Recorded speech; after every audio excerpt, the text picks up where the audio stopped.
जय श्री राम, जय श्री महाकाल। साप्ताहिक मार्केट अपडेट में एक बार फिर आप सबका बहुत बहुत स्वागत है। आज का साप्ताहिक मार्केट अपडेट थोड़ा लेट है बिकॉज अभी जस्ट आगरा पहुंचा हूं। अभी 2 दिन आगरा में सेशंस हैं and accordingly I will be planning my further travel, इसीलिए आज थोड़ा लेट हो गया है, right. So let us begin with a very important news which is there in the market, that is H1B visa. ठीक है, अब H1B वीज़ा का एग्जैक्टली क्या सेटअप चल रहा है, क्या मगजमारी चल रही है, उसको एक बार प्लीज़ समझ लो और आपको ये समझ में आ जाना चाहिए कि ये क्या हो रहा है। ठीक है, बहुत लोगों ने इसके लिए काफ़ी नेगेटिव बोला है, जो कि बात सही है, नेगेटिव बात तो है, बट पॉइंट ये है कि जहाँ पर ये इंडियंस के ऊपर नहीं लग रहा है, प्रॉब्लम ये है कि ये अमेरिकन कंपनीज के ऊपर लग रहा है। और ये जो $1 लाख का जो पेमेंट करना है वो अमेरिकन कंपनीज को करना है। अगर वो चाहती है कि अगर आप अमेरिका में काम कर रहे हो, तो अगर आप उधर काम करो तो वो उसको स्पॉन्सर करती है। तो कॉस्ट इंडियंस पे नहीं है, अमेरिकन कंपनीज पे। बट पंगा ये है कि अमेरिकन कंपनीज इतना बड़ा पैसा उनके ऊपर खर्चा क्यों करेगी, ये पूरी मगजमारी चल रही है, जिसके कारण ये माना जा रहा है कि जो अब नई जॉब्स लगती है अमेरिका में वो वैसी नहीं लगेंगी जैसी पहले लगती थी, जो कि बात सही है। ठीक है, अब ये चीज़ क्या हम इंडियंस के लिए बहुत ख़राब है? इनफैक्ट हमसे ज़्यादा अमेरिका के लिए बहुत ज़्यादा ख़राब है, क्योंकि अमेरिकन कंपनीज के पास में इंडियंस या फॉरेनर्स, अमेरिका के हिसाब से फॉरेनर्स, वो बहुत बड़ा चंक था जहां से उन्हें सस्ते में लोग मिल जाते थे और जिसके बाद वो अपना पूरा सेटअप बहुत आसानी से रन करते थे, प्रॉफिटेबिलिटी बढ़िया लेवल पर लेके जाते थे। अब वो चीज़ उनके ऊपर हिंडर करेगी। अगर आपने स्पीच सुनी थी ना कि जब डोनाल्ड ट्रंप के साथ में जो भाई साहब आए थे, उन्होंने जब बताया था, उन्होंने बोला कि ये जो पैसा आएगा ना, ये $1 लाख जो आप दोगे ना हमें, वो $1 लाख से हम लोग क्या करेंगे पता है? हम अपने यूएस के सिटीजन्स को वहां पर उनको ट्रेन करेंगे, और क्योंकि उनको ट्रेन करेंगे तो ऑटोमेटिकली आज नहीं तो कल वो लोग भी डेवलप होंगे। अब पॉलिटिकली देखूं तो yes, it's a good step for US. अपनी इकोनॉमी में अपने लोगों के लिए वो अच्छा काम करने की कोशिश कर रहे हैं, उनके हिसाब से ठीक है। बट उनकी कंपनी के हिसाब से एक तरह का डिजास्टर है। ठीक है, अब पहले तो ये आ गया था कि $1 लाख पर ईयर, फिर उसके बाद बोला नहीं नहीं नहीं नहीं, वन शॉट। अब उसके ऊपर भी मगजमारी चल रही है। फिर एक आया कि सबके लिए जो H1B वीजा सबको रिन्यू कराने होंगे, सबको $1 लाख। फिर उन्होंने फिर क्लैरिफिकेशन दिया कि भाई ऐसा नहीं है, ऐसा नहीं है। हम पता है क्या करेंगे, सिर्फ ये जो लेंगे ना हम लोग नए वालों से लेंगे, पुरानों वालों का जो चल रहा है वैसे ही चलेगा। इसमें बहुत क्लैरिटी आने वाली है। अब देखो, प्रैक्टिकली स्पीकिंग मेरे को लगता है कि ये बहुत ही बेवकूफ़ों भरा स्टेप है। पार्डन माई लैंग्वेज, बट ये बेवकूफ़ी भरा स्टेप है। रीज़न बताता हूँ आपको। अगर चाहिए कि आपके सिटीजन्स वहाँ पर ज़्यादा काम करें, अच्छे से काम करें, आपकी कंपनीज उन सिटीजन्स को ज़्यादा जॉब दे, तो भाई साहब और भी स्टेप्स होते हैं। आपने दूसरे नेशंस के ऊपर एक तरह का अटैक ही कर दिया ये, और ये अटैक इनडायरेक्टली आप ही की कंपनियों पे ही पड़ेगा। इतना लॉजिक मेरे हिसाब से समझ में आता है। पर पर मेरे को जो लग रहा है ना, पता है क्या होते हुए दिख रहा है? अभी इंडिया और यूएस की वो ट्रेड डील चल रही है, ठीक है। मुझे ऐसा लग रहा है कि ये टैक्टिक भी हो सकती है। क्या होगा देखो, ट्रेड डील होती कैसे है? आप और मैं अगर एक साथ डील कर रहे हैं तो डील कैसे करेंगे? आप अपने पॉइंट्स बोलोगे, मैं अपने पॉइंट्स बोलूंगा, फिर उसका एक बीच का रास्ता निकलेगा। कुछ तुम सहो, कुछ हम सहें, वैसा सेटअप बनेगा। तो ये अपने से क्या करवाएगा, कोई ना कोई पॉइंट पे सहायगा कि नहीं यार तुम ऐसा करो, तो तुम अगर ऐसा मानोगे तो हम उसके बाद में हम इंडिया के ऊपर जो हमने टैरिफ, ये सॉरी, H1B वीज़ा के जो फीस लगाई ना, हम उसको काट देंगे या कम कर देंगे। I believe this is gonna be there, क्योंकि अभी यूएस, मतलब डोनाल्ड ट्रंप पागल थोड़ी है। आप 2 मिनट सोचो, कुछ दिन पहले अभी बोल रहा है कि हम लोग इंडिया के साथ ट्रेड डील करेंगे, और फिर एकदम से H1B वीज़ा। उस सबको पता है कि वर्ल्ड वाइड सबको पता है कि इंडियंस बहुत ज़्यादा है अमेरिका में, जहाँ पर इस तरह की सिचुएशन होगी। मतलब देखो यार, मेरे को तो प्योरली प्योरली पॉलिटिक्स लग रही है इसमें, और मेरे को ऐसा लग रहा है ट्रेड डील का एक पार्ट है। Will market take it negatively? Yes. मुझे ऐसा लगता है इंडियन आईटी कंपनी से ज्यादा नेगेटिव होना चाहिए यूएस आईटी कंपनीज के लिए। अब लेट्स सी कल डाउ फ्यूचर्स और नैस्डैक कैसे खुलते हैं। बट यस, पैनिक की सिचुएशन तो होगी अभी तो। मतलब तुम लोग एक चीज सोचो, अगर ग्रीन कार्ड होल्डर्स के लिए बोल दिया होता, ग्रीन कार्ड होल्डर मतलब वहां के सिटीजन जिसके पास है, सिटीजनशिप जिनके पास है, उनके लिए बोल दिया होता तो ये तो वही बात हो गई कि यार ये तो इंडिया के बाहर आप किसी भी कंट्री में जाओ, मतलब जो आपका देश नहीं है, वो कभी भी किसी भी मौके पर आपको बोल सकता है जय श्री राम, निकलो यहां से। जो कि बात सही भी है। This is one of the most important reason कि मुझे ऐसा लगता है कि हमें है ना यहीं पे बैठ के काम करना चाहिए, इंडिया में बैठ के ही काम करना चाहिए, अपने देश में ही काम करना चाहिए। अब बहुत लोग बोलेंगे सर अपने देश में ये दिक्कत नहीं है, देखो इतनी सारी दिक्कतें हैं, टॉलरेंस का लफड़ा है, ये है पॉलिटिक्स है, ये है तो अपना देश, पैदा तो हम यहीं हुए हैं। ये मेरा मानना है, जो मैं यूजुअली अपने सेशंस में भी इसके ऊपर बात करता ही हूँ। तो पेन तो होगा, मार्केट में वोलेटिलिटी फिर होगी। बहुत लोगों का कहना था सर आपको पता है क्या, ये जो जितने लोग हैं ना ये इंडिया आएंगे और इंडिया में स्टार्टअप्स बहुत बढ़ेंगे, इंडिया का बिजनेस बहुत बढ़ेंगे, इंडिया का डेवलपमेंट बहुत करेंगे, इंडिया में इनको जॉब मिल जाएगी आराम से, क्योंकि बाहर से लोग आ रहे हैं ना, बाहर से लोगों को इंडिया में जॉब मिल ही जाता है। अरे भाई साहब अपने यहाँ पे इंडिया के लोगों की जॉब की हालत देखिए क्या, एवरेज पैकेजेस गिर रहे हैं, वो दिख रहा है क्या, इकोनॉमी कोई इतनी स्ट्रांग चल रही है क्या। बट अब ठीक है, सबका अपना अपना फंडा है, तो उसमें अपन क्या करेंगे। अब एक चीज़ और बहुत इंपॉर्टेंट चीज़, वो ये है गोल्ड सिल्वर के प्राइजेस। गोल्ड सिल्वर के प्राइजेस वापस वापस एक उफाम पे आते हुए दिख रहे हैं, ठीक है। तो थोड़ा सा कंसर्निंग है, डॉलर का रेट हमारे लिए कंसर्निंग है। तो ये सारी चीज़ें ना आपको मार्केट के लिए देखनी पड़ेगी, तो ऑटोमेटिकली थोड़ी अनसर्टनिटी ज़्यादा दिख रही है इस हफ्ते मार्केट में, राइट।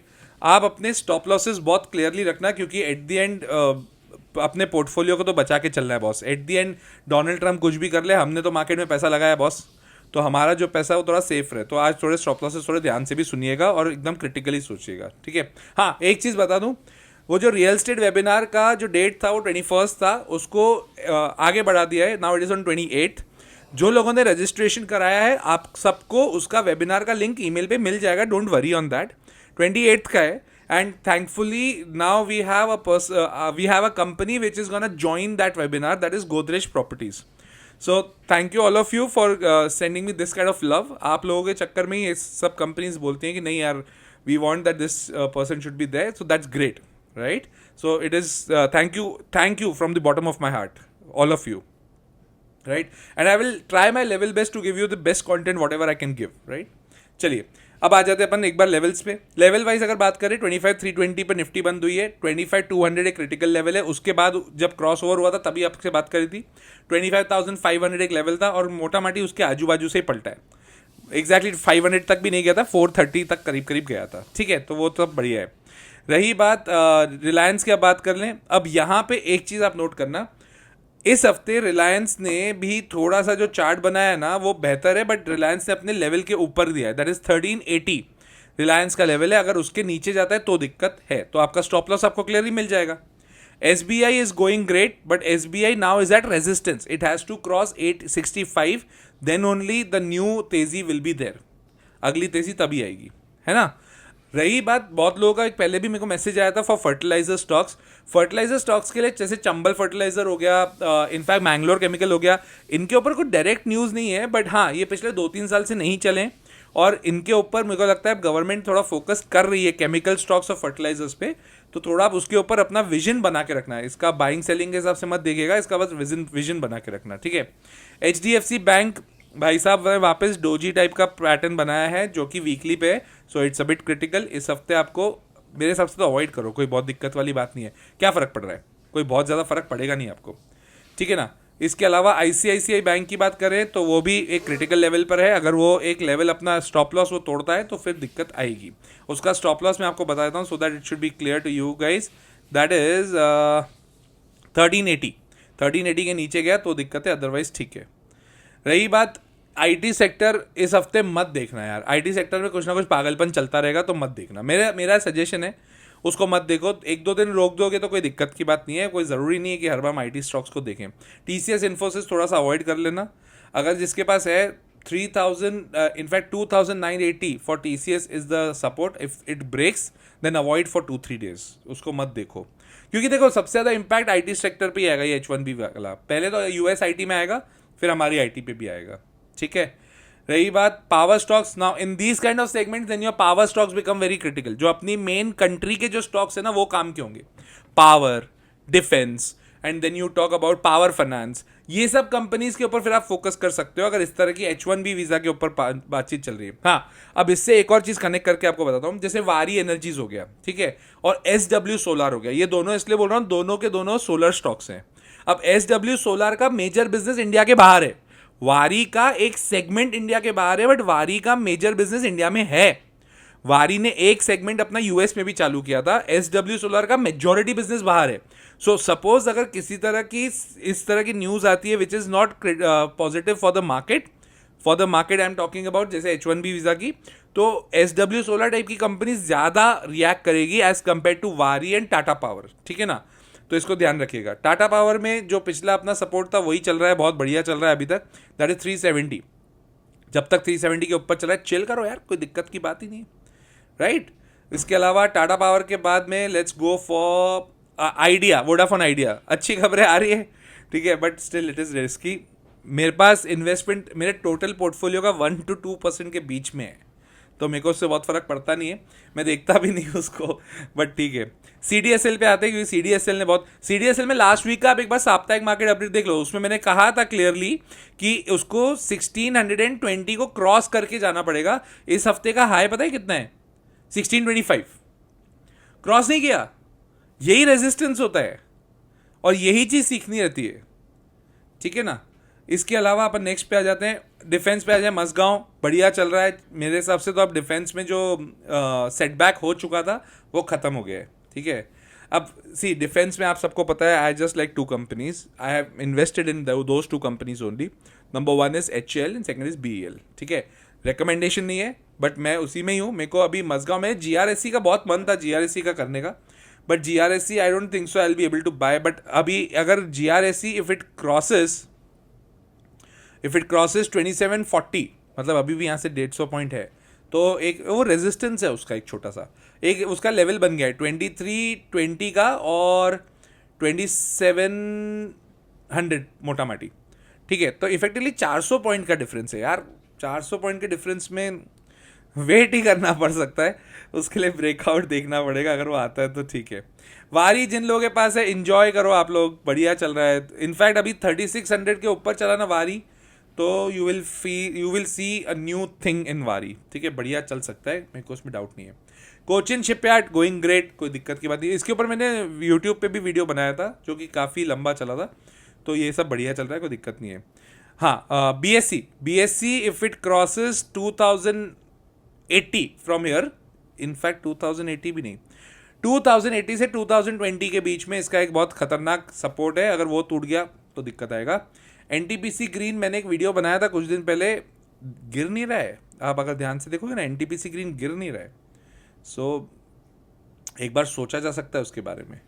रही बात Adani stocks, I M avoiding, मेरे को वो यार वो न्यूज़ बेस्ड है, जिसके पास है आप अभी अब तो होल्ड कर सकते हो, अब तो होल्ड करने का समय आया है अदानी में, ठीक है। जिन लोगों को होल्ड करना है आप होल्ड कर सकते हो, बट येस सेमीकंडक्टर स्टॉक्स के ऊपर एक बार थोड़ा रिसर्च आप करना अपने लेवल पर, ठीक है। That is good to go, that is one is CG power, one thing is better if you want to research, अच्छा सा रिसर्च करना है तो that is a good company to research. Jio financials if it crosses 305 वो support है उसका, अगर वो तोड़ा तो दिक्कत देगा, ध्यान रखिएगा, ठीक है। HL BL it's always buy on dips for me, आप अपना डिसीजन अपने हिसाब से लीजिएगा, ठीक है। I think majority of the things I have already covered, right. इसके अलावा railway stocks I am still avoiding, I am not putting anything in railways, मेरे को अभी भी रेलवेज इतना मस्त नहीं लग रहा है। हाँ, बहुत लोगों ने कमेंट किया था फॉर सुजलॉन, तो I just mention you for Suzlon, just a second. Suzlon का या इट्स ऑन सपोर्ट, अरे क्या बढ़िया तो है सुजलॉन का, मैंने पिछले हफ्ते ही बताया था 55 का सपोर्ट है, वहीं से तो पलटा है, तो मजे लो, इंजॉय करो लाइफ, ठीक है। सिल्वर ETF और गोल्ड ETF अगर आप ले रहे हो ना, SIP करो, उसमें एक मुश्त पेमेंट करने की जरूरत नहीं है, एक मुश्त पेमेंट मतलब लमसम पेमेंट करने की जरूरत नहीं मेरे हिसाब से। Take it for long term, 10-12 साल के हिसाब से लेके चलो, और उसका SIP करो, हर महीने पैसे डालो, कोई दिक्कत की बात नहीं है, ठीक है। NTPC का भी मेरे को बहुत लोगों ने कमेंट किया था for NTPC, I just talk about that also. NTPC is again power segment, मेरे को अब थोड़ा सा बेटर लग रहा है बिकॉज इट हैजंट परफॉर्म्ड अभी तक ना, और ये पिछले 1-1.5 साल से बहुत शांत बैठा है, इनको वो चाहिए, थोड़ा सा पुश चाहिए। NTPC का सपोर्ट अगर मैं बोलूँ तो there are 2 supports, number 1 is 320 और सेकेंड इज 290, मतलब 300 से लेके 322, but I am not buying NTPC green में मेरे को थोड़ा इंटरेस्ट बन रहा है, बट NTPC में मेरा अभी तक इतना नहीं बन रहा है, right. So I hope this clears everything. Please make sure कि आप इस हफ्ते बहुत सारी वोलेटिलिटी देखोगे तो ट्रेड वेट का अवॉइड कर लो तो बेटर है, but it is again your decision. ठीक है, मोटर सेक्टर्स पे भी इम्पैक्ट आएगा, टाटा मोटर्स के ऊपर भी इम्पैक्ट आएगा इन सब चीज़ों का। और कल से तो वो भाव भी कम होने वाले ना सबके, कह रहे उन्होंने पहले ही कर दिया, ये सब शाणे हैं, इनको पता है कि ना बुकिंग पर करवा लो पहले, ठीक है ना। तो दो सपोर्ट्स हैं इसके टाटा मोटर्स के, वो भी अगर आप लिखना चाहते तो लिख लो, 680 एंड 630। अगर वो क्रॉस नहीं करते, हाँ इट हैज़ टू क्रॉस 740। तो वो बेल्ट है यार, उसका एक बेल्ट बोलते हैं, इट्स लाइक उसका एक बॉक्स बना हुआ है, उसके ऊपर जाएगा तो बढ़ेगा, उसके नीचे तो वो लफड़ा है थोड़ा, ठीक है। So I hope it gives the clarity for the week. NMDC it's always for me, it is always buy on dips, मेरे को तो बहुत पसंद है, ठीक है। Ola I am not that much interested, so that is why it should be clear, right. So let's meet next week. इस हफ्ते मैं उत्तर प्रदेश में हूँ, so I will be in Agra, I will be in Kanpur, I will be in Lucknow for next 2-3 days। And then weekend पे, next weekend पे, मतलब coming weekend पे Saturday I will be in Baroda, alright. If anyone is there just let me know. तो बड़ौदा में I will be there on Saturday. रही बात अभी, तो I will be there in UP, Uttar Pradesh. And जिन लोगों के पास वेबिनार का डिटेल नहीं आया है वो आ जाएगा आपके पास, आप चिंता मत करो, आपने रजिस्टर कराया, you will get the link, right. 28 का अपना वेबिनार है, अगर आपको 26 तक भी नहीं मिलता है, don't worry, I am always there, we will send you the link, right. चलिए, तो मिलते हैं next week for the same साप्ताहिक मार्केट अपडेट। टिल देन, जय श्री राम, जय श्री महाकाल।